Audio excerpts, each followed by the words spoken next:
오늘 우리에게 주시는 하나님의 말씀은 요한 1서 2장 1절에서 2절까지 있는 말씀입니다. 요한 1서 2장 1절에서 2절까지 있는 말씀입니다. 하나님께 봉독해 올립니다. 나의 어린 자녀들아, 내가 이것들을 너희에게 쓰는 것은 너희가 죄를 짓지 아니하게 하려 함이라. 만일 누가 죄를 지어도 우리에게 아버지와 함께 계신 변호자가 계시니 곧 의로우신 분 예수 그리스도시라. 그분은 우리의 죄들로 인한 화해의 헌물이시니 우리의 죄들뿐 아니요 온 세상의 죄들로 인한 화해의 헌물이시니라. 아멘. 기도하겠습니다. 전능하신 주님 감사합니다. 말씀 전합니다. 말씀 가운데 은혜 주시고 홀로 영광받아 주시옵소서. 모든 것 주님께 맡겨오며 감사 예수 그리스도 이름으로 간절히 기도드립니다. 아멘. 성경에서 우리가 출발점부터 잘못되어 있어서 성경을 해석할 때에 문제점이 생기는 것들을 우리가 볼 수가 있어요. 기본적으로 정통교단이라고 하는 모든 교단에서 하나님의 절대 주권이다라고 하면서 그 절대 주권을 인정하면서부터 오해가 시작되게 되는데, 그 오해된다는 것이 무엇이냐면, 하나님의 절대 주권이라는 것은 인간들은 아무런 선택권이 없고 아무런 결정권이 없고 인간들은 하나님의 노예처럼 표현해버리는 단어이기 때문에 그렇습니다. 하나님은 존귀하시며 하나님은 사랑이시고 하나님은 전능하시고 하나님은 전지하시고 하나님은 모든 이름 위에 뛰어나신 분이십니다. 그걸 부정할 수는 없어요. 그러나 하나님의 절대 주권이다라고 하는 걸 부정해야 된다는 것은 무엇이냐면, 하나님의 노예로서 인간을 만드셨다라는 표현과 비슷하기 때문에 그렇습니다. 그러니까 이 단어가 하나님을 높여드리는 단어처럼 보이지만, 하나님의 절대 주권이 있으니까 하나님께서 구원받을 자도 정해주시고 모든 것을 정해주셔서 그 정해진 대로만 된다라고 하는 것이기 때문에, 그것은 성경을 볼 때 거기서 출발하게 되면 모든 것이 오해가 쌓이게 된다는 거예요. 그러니까 하나님께서는 인간을 만드실 때부터 선택권을 주셨어요. 선악과를 먹을 것이냐 먹지 않을 것이냐 선택해라. 하지만 하지 마라. 그러니까 선택권을 주셨단 말이에요. 그러니까 우리가 노예가 아니란 말이에요. 하나님께서 우리를 친구로, 자녀로, 사랑하는 자로 만드셨기 때문에, 그러면 하나님께서 우리에게 절대 주권을 주셨다는 건 뭐냐면, 하나님께서 우리에게 너 나를 찬양해라 라고, 나에게 영광을 돌리라 라고 말씀하실 필요도 없는 거예요. 왜? 그렇게 만드시면 되거든. 그렇게 내가 찬양하기 싫어도 찬양하게 만드시면 되는 거예요. 노예로, 꼭두각시로. 너 해라, 찬양해라. 그런데 우리는 찬양을 안 할 수 있는, 인간은 찬양 안 할 수 있는 권리도 있는 겁니다. 우리가 하나님 아버지라고 부르고 자녀라고 하잖아요. 근데 자녀에게 저희 딸이 예수 믿어야 된다, 교회 가자 하면 종교 강요하지 말라고, 사춘기가 되면서 종교 강요, 예수님 믿습니다, 찬양합니다, 천국 가야 됩니다, 그러더니 종교 강요하지 마세요. 이게 사춘기가 되면서 이렇게 되는데, 자, 자녀에게 교회에 갈 건지 안 가라고는 하지만 안 간다고 해서 갈 건지 안 폭압적으로 억압하면서 가라고 할 수도 없는 노릇이거든요. 그러니까 부모가 자녀에게 가야 한다, 이것이 옳다, 하나님 믿어야 된다라고 말하고, 그 자녀가 따를지 안 따를지는 그 자녀의 선택이란 말이에요. 자, 하나님도 마찬가지란 말입니다. 하나님도 마찬가지예요. 하나님께서도 올바른 길을 가게 하시죠. 올바른 길이 뭐예요? 구원받는 길, 하나님을 잘 따르는 길, 순종의 길, 거룩한 길이에요. 올바른 길을 전해주세요. 그게 뭐예요? 율법을 통해 주신단 말이에요. 그러니까 법을 왜 주셨어요, 하나님께서? 그건 하나님께 절대 주권이 아니라 인간에게 선택할 수 있는 권리를 주셨기 때문에, 하나님께서 인간에게도 권리가 있기 때문에 이것을 지키라라고 율법을 주신 거예요. 하나님의 마음대로 그 마음을, 그러니까 예를 들어 이런 겁니다. 출애굽을 할 때에 이스라엘 백성이 출애굽을 해야 되는데, 바로의 마음을 하나님께서 강팍하게 하셨다라는 말씀이 있어요. 자, 하나님께서 강팍하게 하실 수 있죠. 그래서 이스라엘 백성들을 못 나가게 막습니다.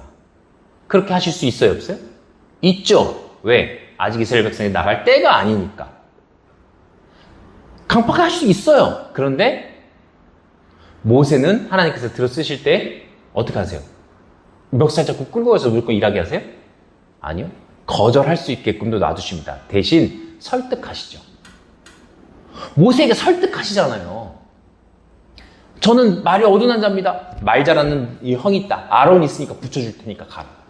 저는 못 갑니다. 이 지팡이를 뱀으로 만들어주시는 기적을 그들에게 뭘 해야 됩니까? 뱀으로 만든 기적 보여주시고 손 넣었다 빼니까 문둥병이 됐다. 손 넣었다 빼니까 문둥병 낫는 기적을 보여주시고 설득하신단 말이에요. 하나님께서 모세를. 예? 요나도 하나님께서 이렇게 하라고 명령하셨는데 딴 데로 가잖아요. 니누라는 거로 다시 또 도망가잖아요. 그거 어떻게 하세요? 풍랑을 일으키셔서 돌이키게 하시잖아요. 그것도 설득 과정입니다. 하나님께서 요나의 마음을 붙잡고 무조건 다시 니누에로 가게끔 하실 수 있지만 안 하신단 말이에요. 도망갈 수 있게도 하신단 말이에요. 그래 도망갈래? 그래 그럼 나 풍랑 일으켜줄게. 이해가 되세요? 이 하나님의 절대 주권이라고 한다는 것은 인간이 빼도 박도 못하고 가면 죄를 진 사람 정해져 있고 구원받을 사람 정해져 있어서 이도저도 못하게끔 하는 것이 아니라 하나님의 말씀 잘 순종하고 하나님 말씀 뜻대로 살고 하나님 앞에 무릎 꿇고 회개하면 하나님께 누구든지 죄로부터 화해 헌물을 만들어 주신다는 거예요. 자, 우리가 구원이란 무엇인가로 할 때에 그러니까 하나님에 대해서 그걸 이해하고 가야 우리가 천국 가기 위해서 구원받는 거란 말입니다. 천국이 가까이 왔다라고 할 때 예수님께서 십자가 달려 돌아가신 다음에 천국이 우리에게 온 거예요. 원래는 낙원이었는데 천국이 왔기 때문에 우리가 이제 그 이후부터는 천국에 갈 수 있는 자들이 된 거예요. 그러니까 그 천국에 가기 위해서 우리가 구원받아야 됩니다. 그 구원받는다는 것은 뭐예요? 하나님의 자녀가 된다는 얘기예요.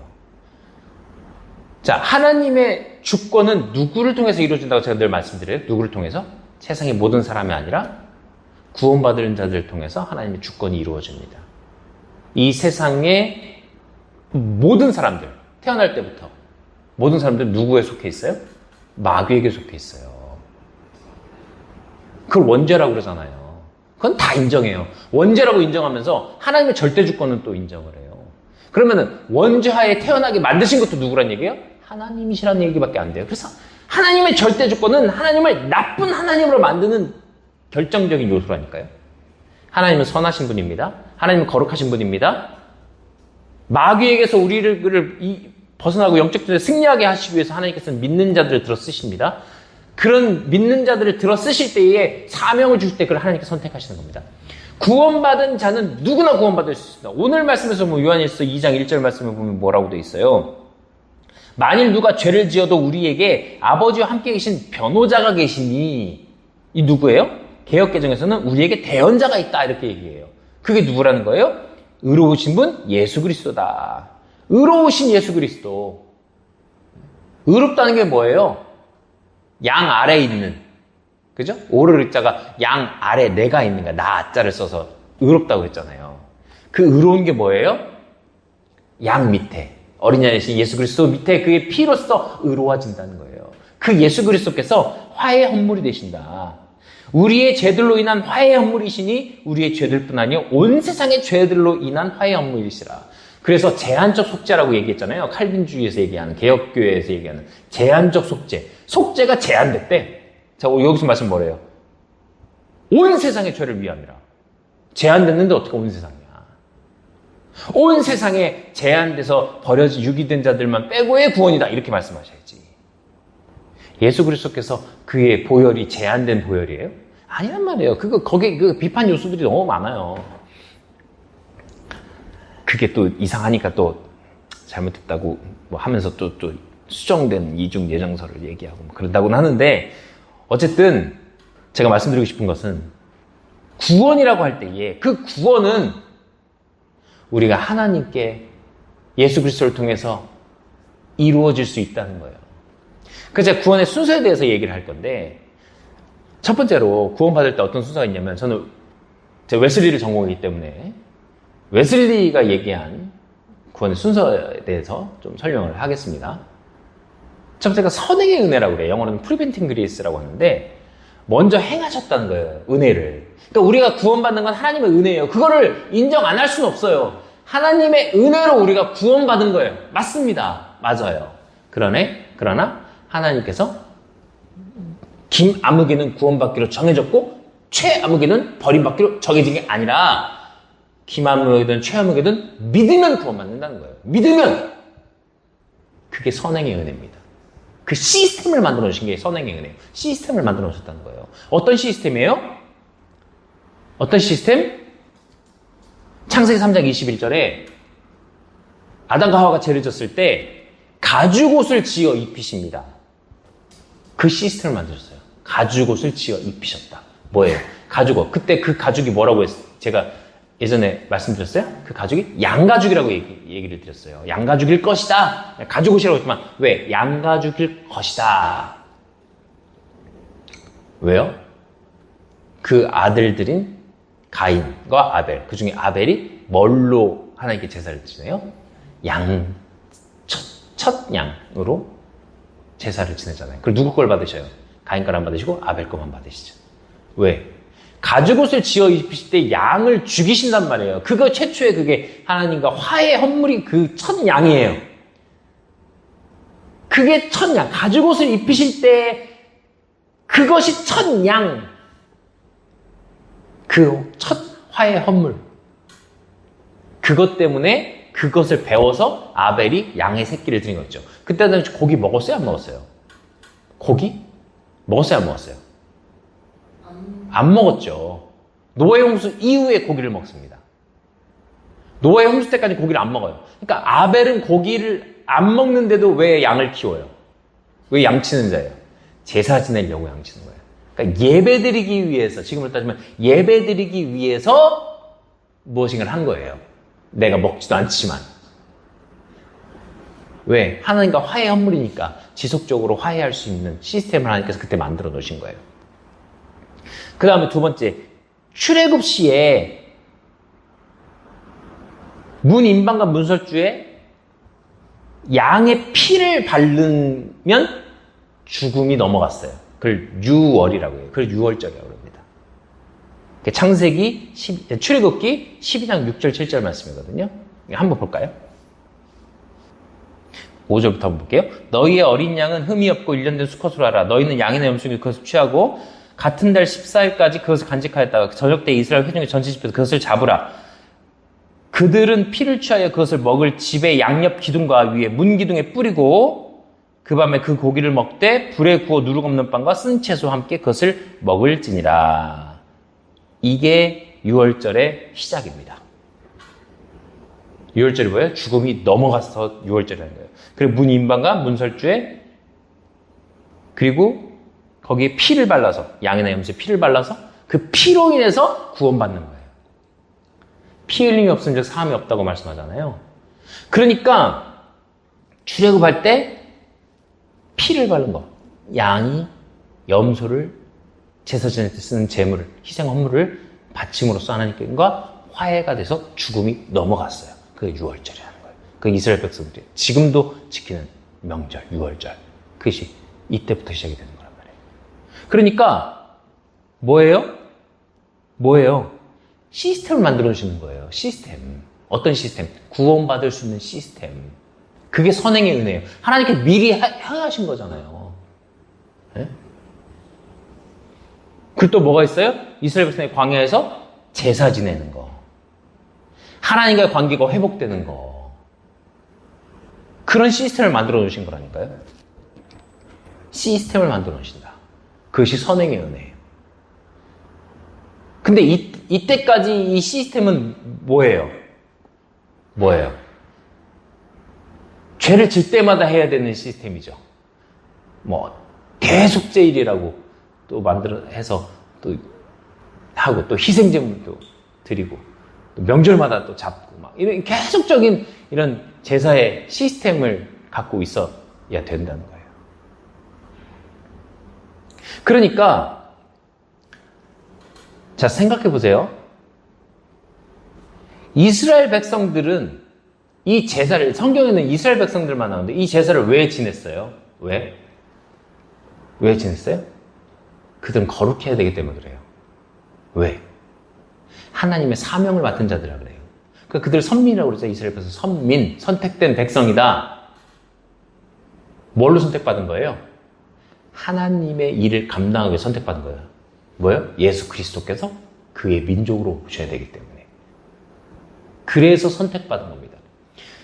자, 광야에서 이스라엘 백성들 안에 이스라엘 민족이 아닌 다른 민족들이 섞여 있을까요? 안 섞여 있었을까요? 섞여 있었습니다. 그들에게도 똑같이 이 제사는 적용이 되는 거예요. 그럼 자 보세요. 이건 하나님과 관계 회복이죠. 거룩해야 되기 때문에. 구원과 연관이 되어 있는 거예요. 자, 그런데 이스라엘 백성들 안에 있어도 다른 민족임에도 불구하고 이들은 구원받은 거예요? 안 받은 거예요? 구원받았죠. 그렇죠. 선택된 백성이 아니어도 구원받았잖아요. 자, 보세요. 성경에는 안 나와 있지만 이스라엘 백성들이 말고 다른 민족들 중에 하나님 믿는 사람이 있었을까요? 없었을까요? 있었습니다. 그러니까 성경에서 명확하게 이 민족은 하나님을 믿었다 안 믿었다 이렇게는 안 나와 있지만 성경을 유추해 봤을 때 벌써 다른 민족인데 제사장이 있었고 다른 민족인데 하나님을 섬기는 자가 있었습니다. 이방신이 아니라 하나님을 섬기는 다른 민족 사람도 있었다는 거예요.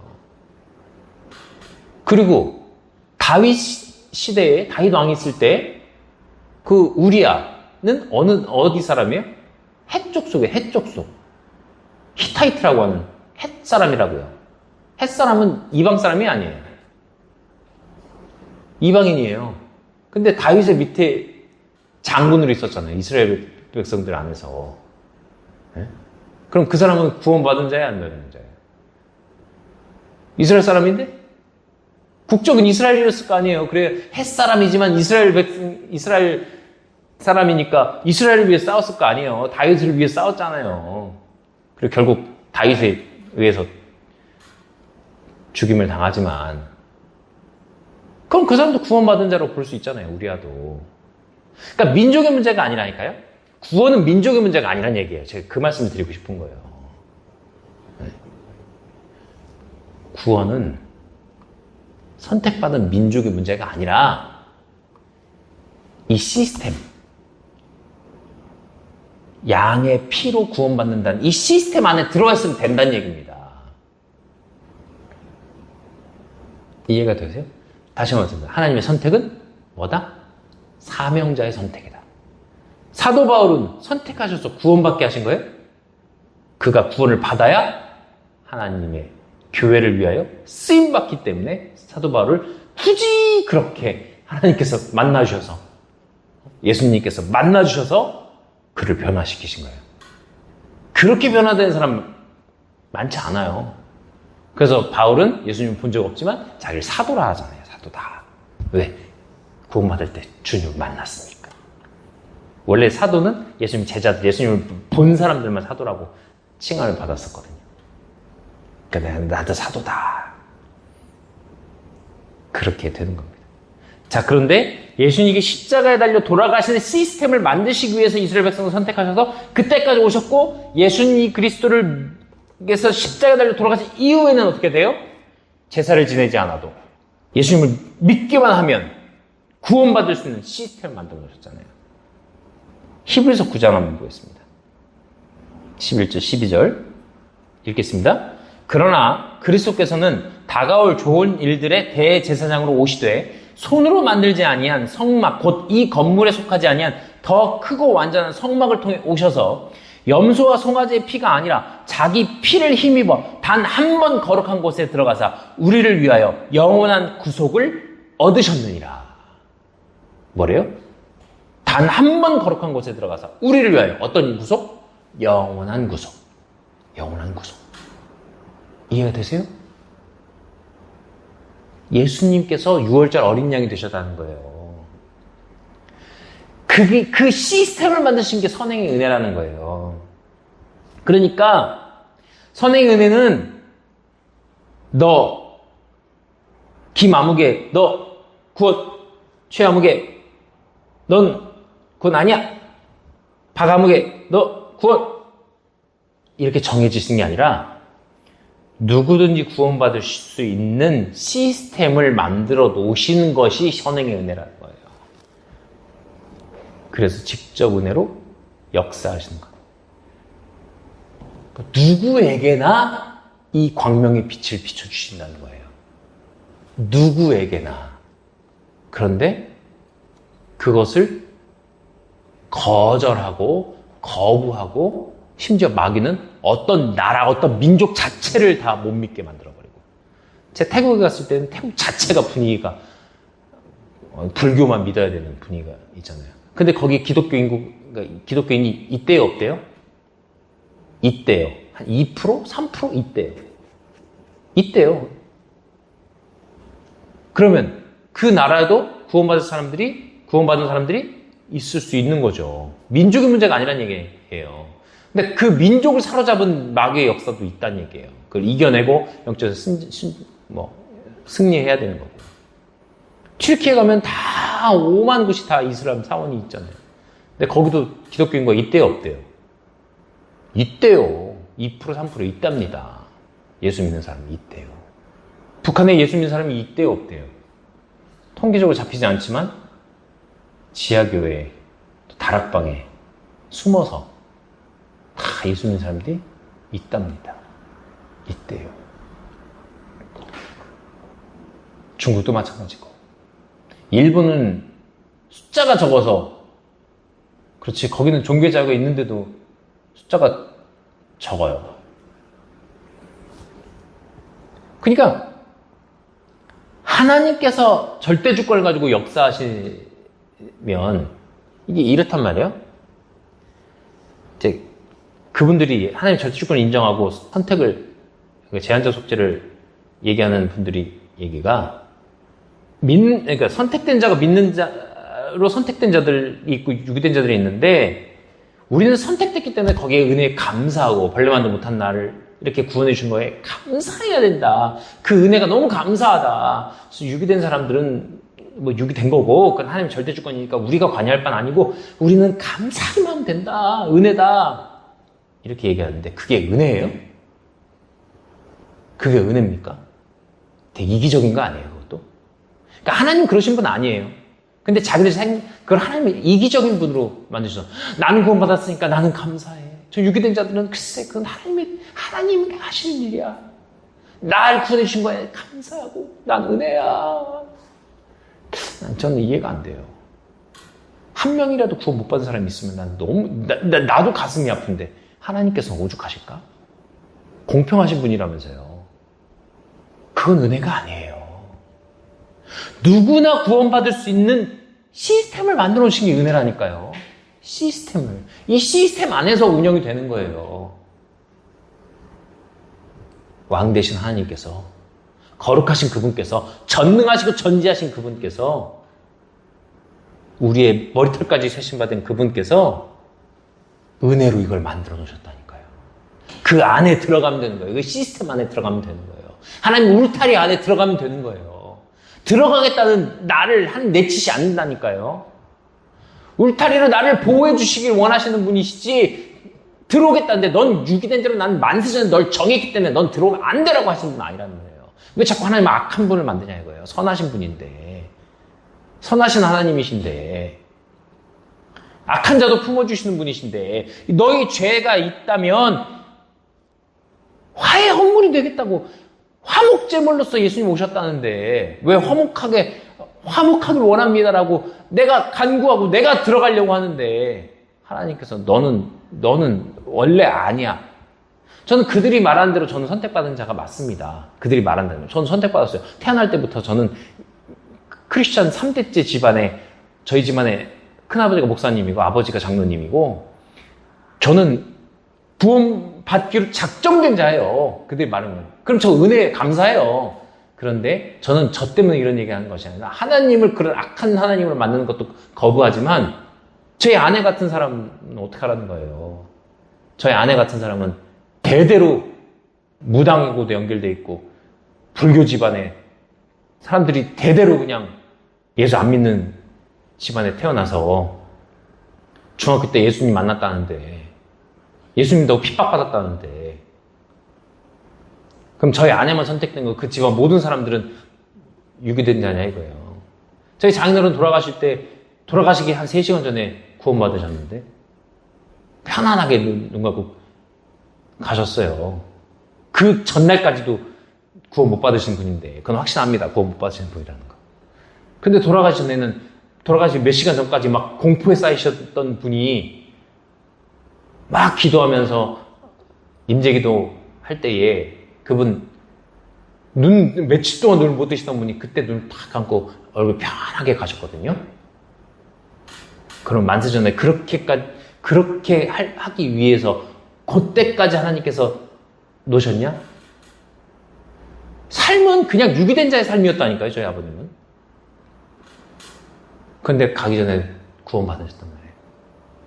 그는 본인이 받아들였다고 저는 보는 거예요. 본인이 받아들였다고. 그래서 저희 아내가 끝까지 기도했다고 하더라고요, 평생을. 자녀를 구원을 위해서. 그러니까 그게 뭐냐면 하나님이 시스템 안에서 거기에 적합한 사람들은 구원시켜주시는 거예요. 하나님의 정함이 아니다라는 거예요. 그러니까 구원받기로 정해진 자들은 다 구원받았더라 라는 말씀 때문에 정해진 자들이 있다, 구원받기로 정해진 자들이 있다 이렇게 생각을 하는데 그것이 아니라 그 정해진 건 뭐예요? 하나님의 시스템이 정해진 거예요. 그 시스템 안에서 정해진 것이기 때문에 그 시스템에 인정받는 사람들은 정해진 자들이고 그들이 다 구원받게 되는 거예요. 모든 이들을 위해서 오신 예수님을 우리가 의지해야 되는 겁니다. 그 선행은혜는 뭐다? 구원받을 시스템을 만들어 놓으신 것이다. 그게 구원의 출발입니다. 그것이 구원의 출발. 그걸 인정해야 구원이 시작되는 거예요. 네. 내가 선택된다는지 유기된다는지 모르지만 선택된 자의 길을 원해서 교회 다니는 사람이 아니라 내가 믿음으로 구원받을 거예요. 내 입술로 시인하면 구원. 내가 마음으로 믿어 의에 이르고 입으로 시인하여 구원을 받는다라고 말씀하신 그 말씀을 의지해서 내가 마음으로 믿어. 그리고 입으로 시인해. 그럼 구원받는 거예요. 이렇게 한번 해봅시다. 나는, 따라해보세요. 나는 예수 그리스도를 믿습니다. 아멘. 그럼 구원받은 거예요. 마음으로 믿었고 입으로 시인했으니까. 그리스도는 내 구원자다. 나의 주님이시다. 그걸 믿으면 됩니다. 사실 믿지 않는 자들은 예수 그리스도의 말도 잘 나오지도 않아요. 우리가 그리스도를 믿고 그 마음 믿어 의에 이르러서 입으로 시인하고 늘 감사하면서 살아가는 우리가 되기를 바랍니다. 그 시스템을 만들어주신 이 하나님의 은혜, 프리벤팅 그레이스, 거기에 감사하면서 살아가는 우리가 되기를 소망합니다. 기도하겠습니다.